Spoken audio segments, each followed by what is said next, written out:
என்கிட்ட வந்து யாராவது "நீ 14 கிலோமீட்டர் நடக்க போற" அப்படின்னா நான் நம்பியிருக்கவே மாட்டேன். இத விட நல்லா போகுமா அப்படின்னு எனக்கு தெரியல இந்த ஆனிவர்சரி.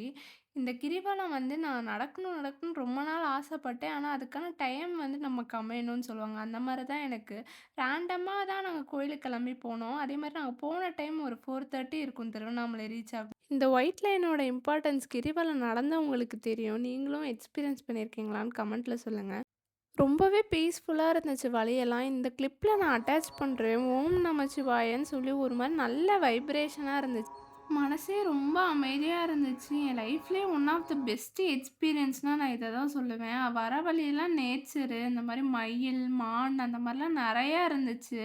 எனக்கு ஹாஃப்வே போகும்போதே கால்ல வேற முள்ளு குத்திருச்சு. என்னால ஒரு அடி கூட எடுத்து வைக்க முடில. அவ்வளோதான் அப்படின்னு நெனச்சேன். இந்த மலைய பார்த்துட்டு நான் வந்து "சிவனே என்னை எப்படியாவது கொண்டு போய் கோபுரத்துக்கிட்ட விட்டுரு. அவ்வளோதான் நீ தான் பொறுப்பு எனக்கு" அப்படின்னு சொல்லிட்டு நான் பாட்டு கொஞ்ச நேரம் ரெஸ்ட் எடுத்து நடக்க ஆரம்பிச்சுட்டேன்.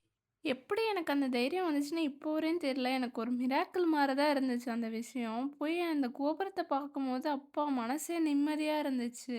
இத என்னால ஃபுல்லா கேப்சர் பண்ணி சொல்ல முடியல. நீங்க எக்ஸ்பீரியன்ஸ் பண்ணா தான் உங்களுக்கு தெரியும்.